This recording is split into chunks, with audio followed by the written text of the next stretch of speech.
Assalamualaikum warahmatullahi wabarakatuh. Innal hamdalillah nahmaduhu wa nasta'inuhu wa nastaghfiruh wa na'udzu billahi min shururi anfusina wa min sayyiati a'malina.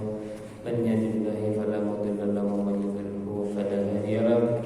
Asyhadu an la ilaha illallah wahdahu la syarika lahu wa asyhadu anna Muhammadan abduhu wa rasuluhu la nabiyya ba'da.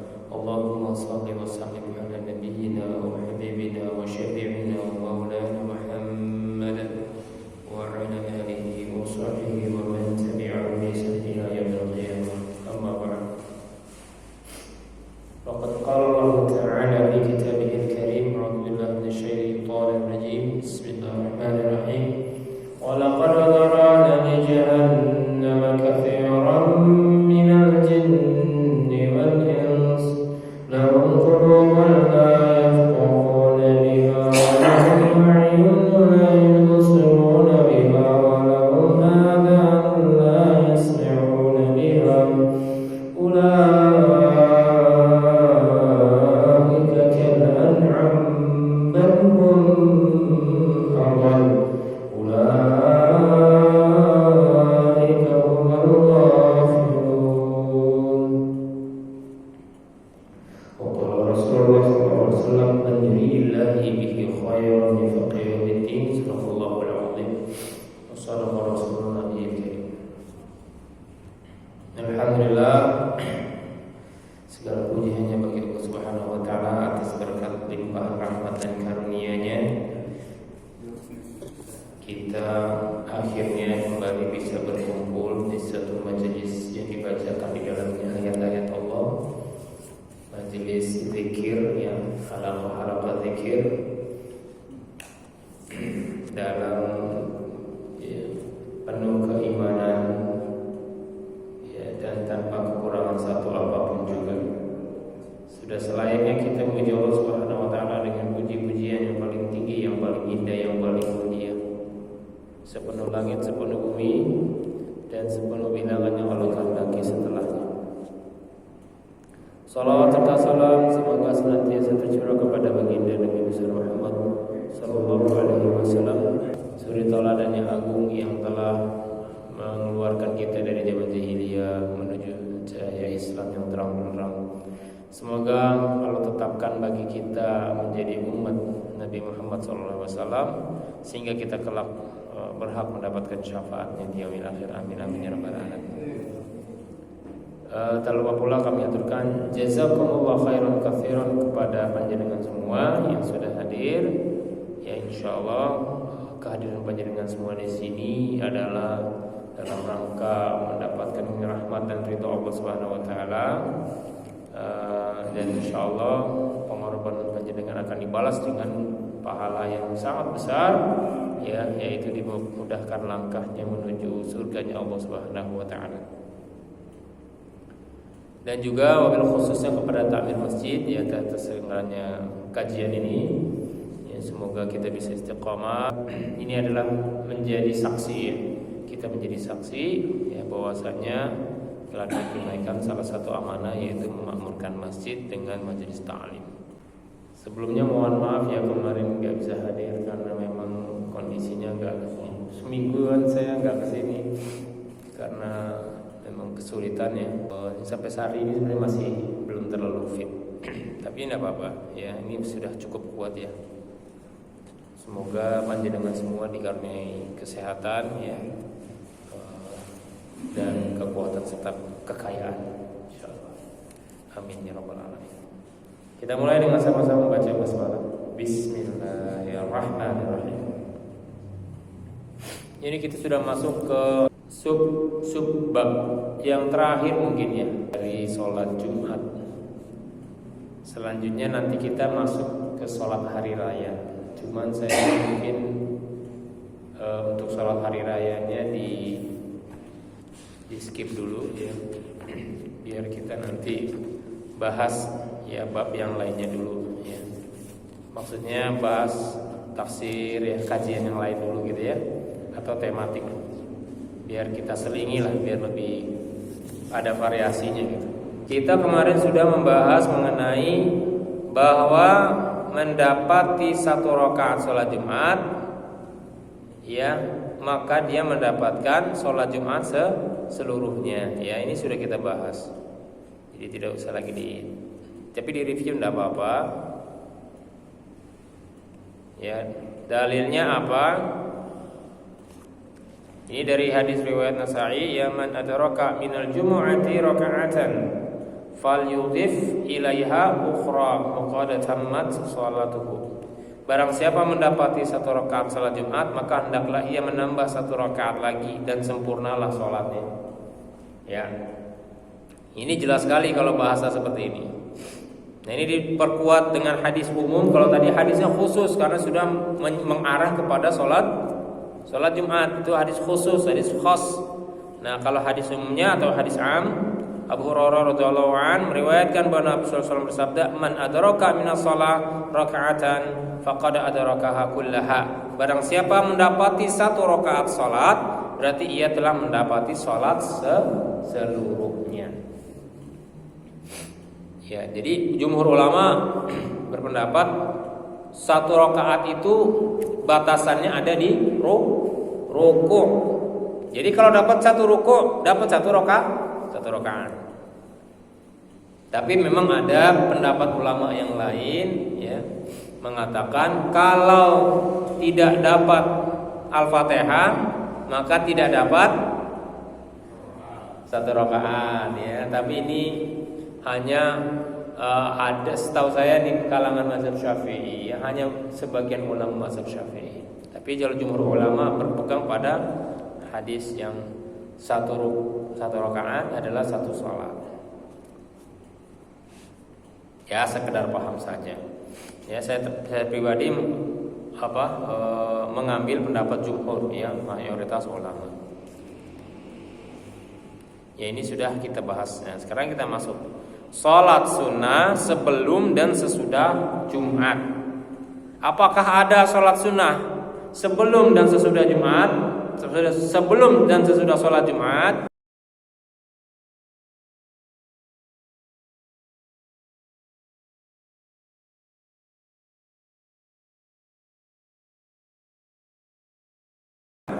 Ya, ternyata ada, cuman kita perhatikan baik-baik waktunya di mana. Ya. Disunahkan sholat sebanyak 4 atau 2 rakaat setelah mengerjakan sholat Jumat. Ini kita bahas yang setelahnya dulu, berarti ba'diyah. Ya. Abu Hurairah radhiyallahu anhu meriwayatkan bahwa Nabi sallallahu alaihi wasallam bersabda, "Man kana minkum musalliyan ba'dal jumu'ah falyusalli arba'an." Barang siapa di antara kalian ingin mengerjakan sholat sunnah setelah sholat Jumat, maka kerjakanlah sholat sunnah 4 rakaat. Ini rawahu Muslim wa Abu Dawud wa Tirmidzi. Ini jelas sekali, ya, ini adalah qauli dari Nabi, perkataan Rasulullah SAW yang ditujukan kepada umatnya. Mari kita lihat yang lain, ya. Ibnu Umar meriwayatkan Rasulullah SAW mengerjakan sholat 2 rakaat pada hari Jumat di rumahnya. Loh, tapi Nabi kok ngerjainnya 2 rakaat? Tadi nyuruh umatnya berapa? 4 rakaat.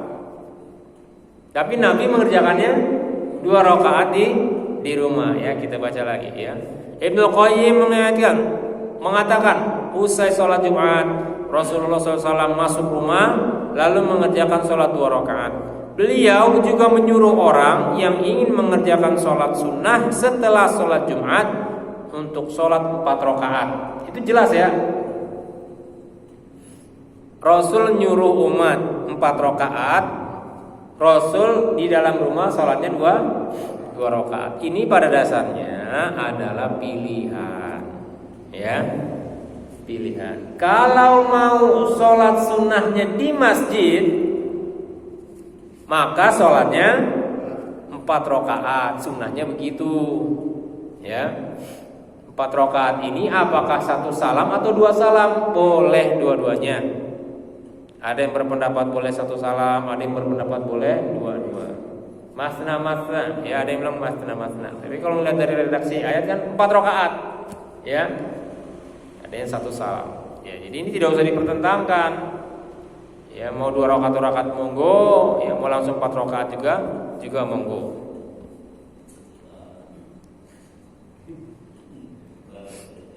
Ya, cuman intinya itu ya, kalau di masjid sebisa mungkin 4 rakaat. Kalau di rumah 2 rakaat. Cuman ya masyarakat kita ini kreatif. Ya, di masjid tapi 2 rakaat. Ya. Di masjid terus di rumah 2 rakaat. Lebih kreatif lagi. Lebih kreatif lagi. Ya, pada dasarnya tidak mengapa. Ya, pada dasarnya tidak mengapa. Jadi begini ya, yang harus dipahami bersama. Kenapa sih kok 2 rakaat di rumah ya? Kenapa 4 rakaat di masjid? Karena kan ketika di masjid, yang bisa saya tangkap, itu kan ruh kita itu masih besar, masih tinggi, belum tercampur sama urusan-urusan dunia yang lain. Ya kan? Kita kan disunahkan, diperintahkan oleh Allah Subhanahu wa taala dalam surat Jumu'ah yang dibacakan tadi Pak siapa namanya? Ya, Pak Mawardi ya. Muwahhid. Nah, Pak Muwahhid ya, itu kan salat Jumu'ah itu kan kalau sudah salat Jumat bertebaranlah di muka bumi. Ya, bertebaranlah di muka bumi.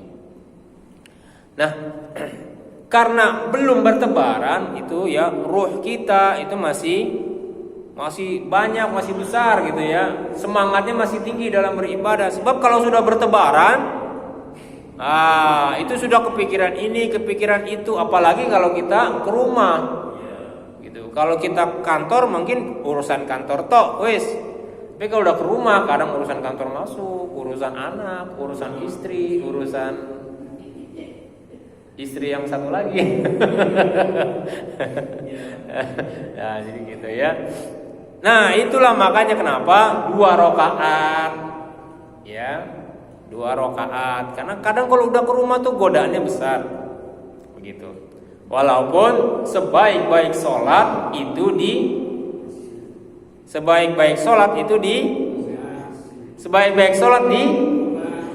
di rumah illa sholat al-maktubah, kecuali sholat wajib. Jadi sebaik-baik sholat itu ya di rumah, biar rumahnya nggak kayak kuburan.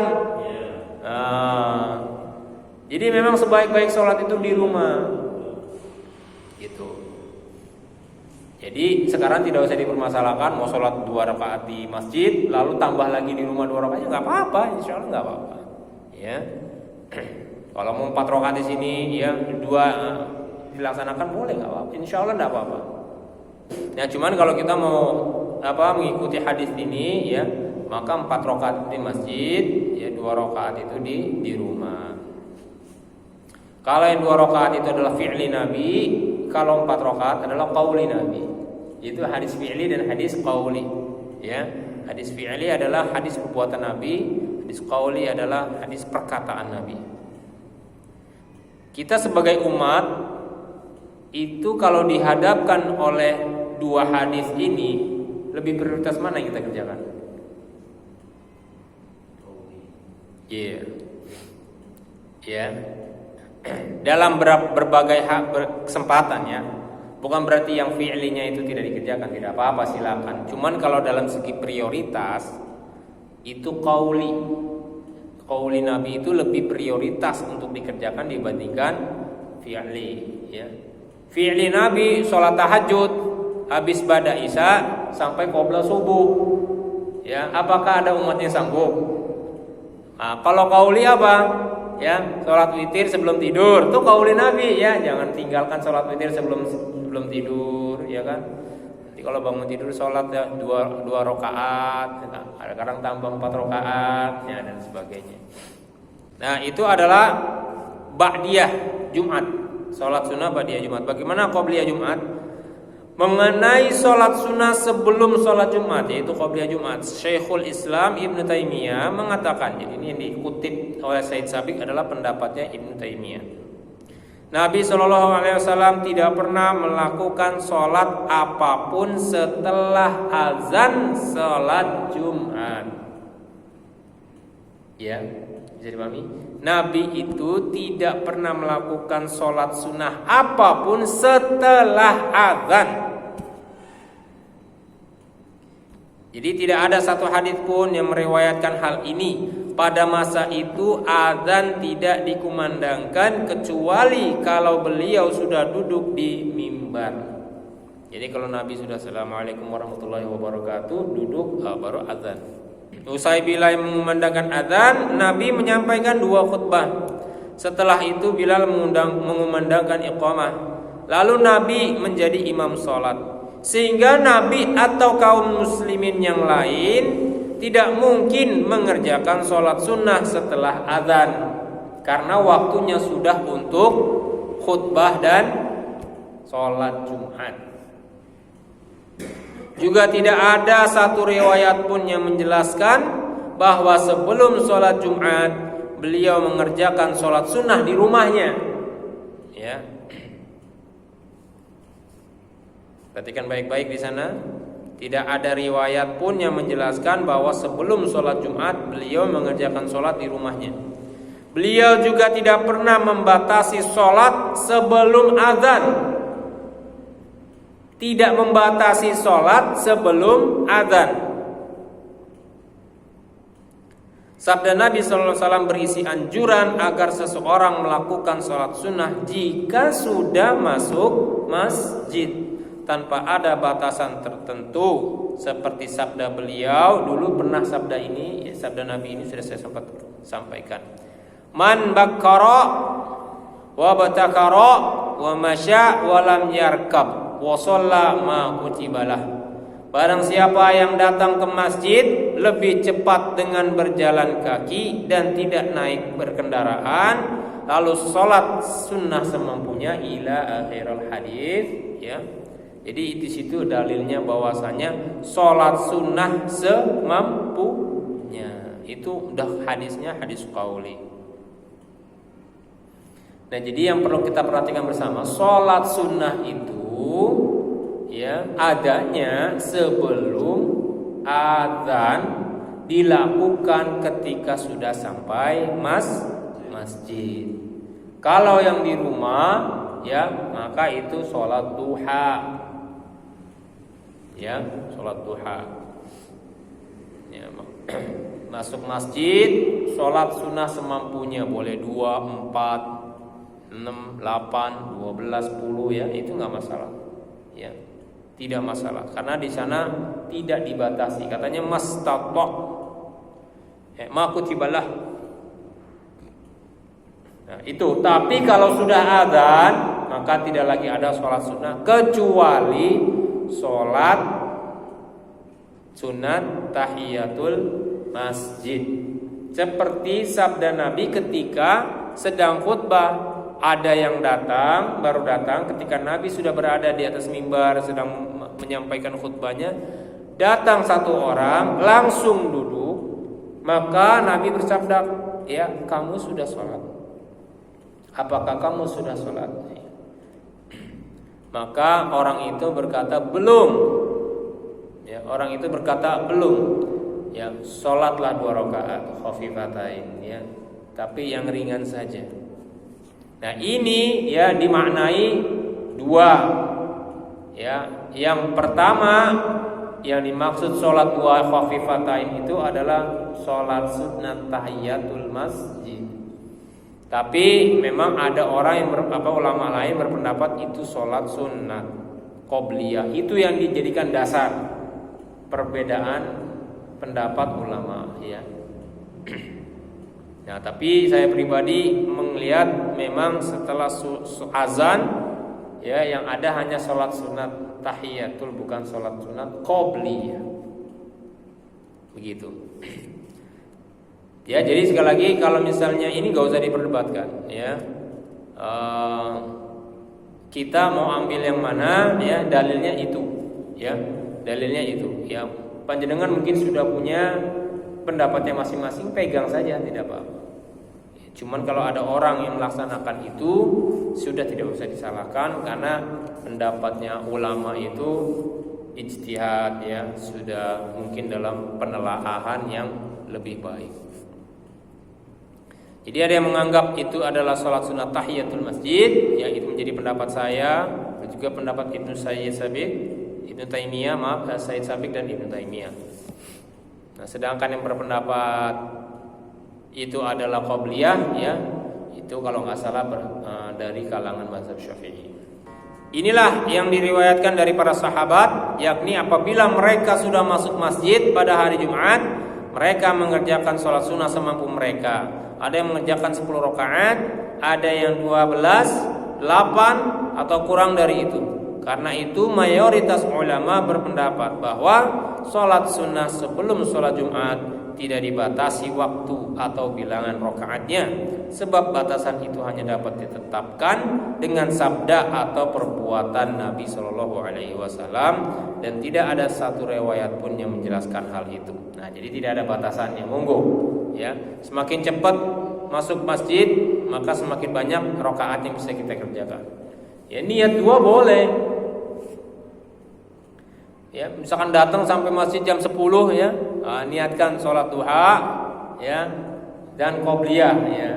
Jadi banyak dapatnya. Sholat duha pun juga tidak ada batasannya. Bahkan ada yang mengatakan sholat yang tidak ada batasannya ini adalah sholat duha. Wallahu a'lam bishawab.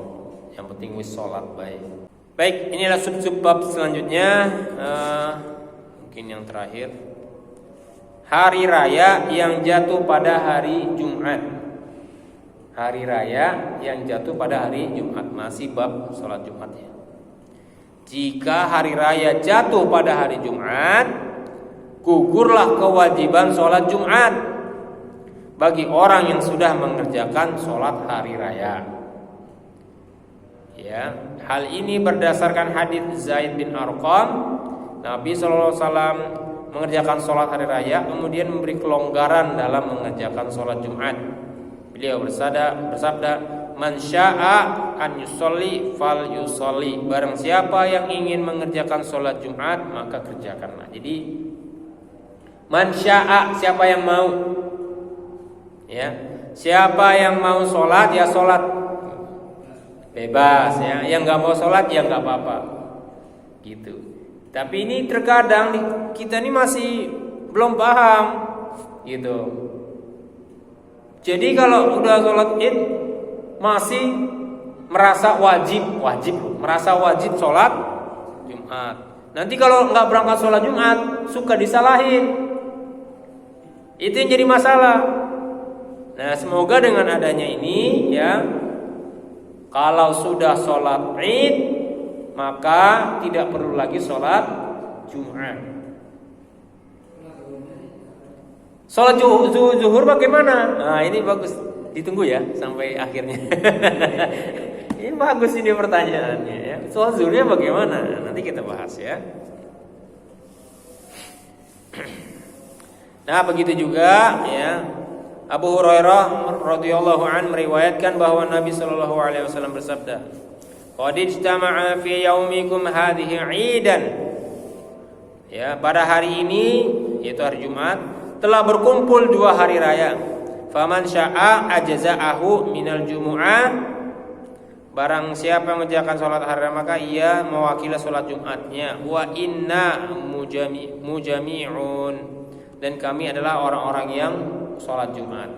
Jadi walaupun Rasulullah memberikan kesempatan, kebebasan mau sholat atau enggak, tapi Nabi mengatakan, ya, wa inna mujami'un. Kami adalah orang-orang yang melaksanakan sholat Jumat. Jadi sholat Jumatnya tetap dilaksanakan oleh Nabi. Lalu bagaimana para ulama melihat hadis ini? Ya, jadi ini maksudnya adalah imam itu sebisa mungkin tetap sholat Jumat. Ya, biar orang-orang yang mau sholat Jumat itu ada imamnya, gitu loh. Kan ini barang siapa yang mau sholat Jumat, sholatlah, kan gitu. Artinya nanti terbagi 2 kan, ada yang sholat, ada yang enggak. Nah, orang yang sholat ini, ya, tentu butuh imam dan khotib. Maka imam dan khotib sudah selayaknya tetap sholat Jumat, gitu. Ya, maka imam khotib yang ratib, yang sudah terjadwal tetap ikut sholat Jumat, ya. Sebisa mungkin begitu, jangan ngambil pendapat saya udah malas atau gimana ya. Jangan seperti itu ya. Karena kan memang tidak semuanya orang sholat Id. Takutnya sholat Idnya ketinggalan misalnya. Namanya juga orang kota pulang kampung, ya kan? Di kota itu kan sholat Id jam 7, Pak. Di sini setengah 7. Ya, dengan PD-nya berangkat setengah 7 sampai sini selesai, udah khutbah. Ya, saya pernah kayak gitu. Awal-awal di Jawa itu gitu. Jadi Jakarta kan nganggapnya kan jam 7. Ya. Ayo berangkat buruan, entar keburu ini. Setengah 7 kita berangkat, sampai sana memang udah pada bubar, gitu. Bukan bubar, udah khutbah. Wah, udah khutbah ya. Ini khutbah dulu apa sholat dulu ya? Ternyata sudah sholat. Ya udah tinggal khutbah itu lah. Ya malu kita kalau datang kan. Nah, seperti itu. Maka yang seperti ini sholat Jumatnya jadi tetap wajib, harus dilaksanakan. Para ulama Hambali berpendapat bahwa orang yang sudah mengerjakan sholat hari raya lalu tidak mengerjakan sholat Jumat, maka ia tetap wajib sholat zuhur. Mazhab Hambali. Akan tetapi pendapat yang lebih kuat adalah bahwa orang tersebut tidak wajib mengerjakan sholat zuhur. Tidak wajib mengerjakan sholat zuhur. Mari kita lihat dalilnya, yaitu dari Abu Daud. Riwayat Abu Daud bahwa Ibnu Zubair radhiyallahu anhu berkata, 2 hari raya telah berhimpun dalam 1 hari. Maka Nabi SAW mengumpulkan keduanya dan mengerjakan sholat 2 rakaat pada pagi hari, dan beliau tidak mengerjakan sholat lagi hingga beliau melakukan sholat asar. Ini paham maksudnya? Nah, jadi Nabi pun pernah tidak sholat Jumat, ya, dan ternyata tidak juga melakukan sholat zuhur, gitu. Tapi yang mau sholat zuhur, ya monggo, karena di sini bahasanya tidak wajib, gitu. Nah, ini menurut pendapat yang lebih kuat, dalilnya seperti ini. Ya monggo ya, kita karena kita terbiasa sholat 5 waktu ya. Nah, kadang-kadang nggak sholat zuhur, nggak sholat Jumat, nggak sholat zuhur, kayaknya gimana gitu ya. Nah, takutnya was-was atau gimana, walaupun dalil sudah ada, ya tidak apa-apa, sholat saja, kan lebih aman ya, lebih ihtiyat, namanya ihtiyat itu lebih hati-hati gitu, tidak apa-apa. Baik, itu adalah mengenai Jumat ya, sholat Jumat. Karena memang saya inginnya memang membahas masalah sholat berjamaah. Maka di sana ada sholat Jumat. Sebenarnya sholat hari raya juga masuknya sholat berjamaah ya. Cuma nanti kita selengi dulu lah ya. Sebenarnya ini tidak terlalu panjang bahasan sholat hari raya, lalu selesai sudah masalah sholat.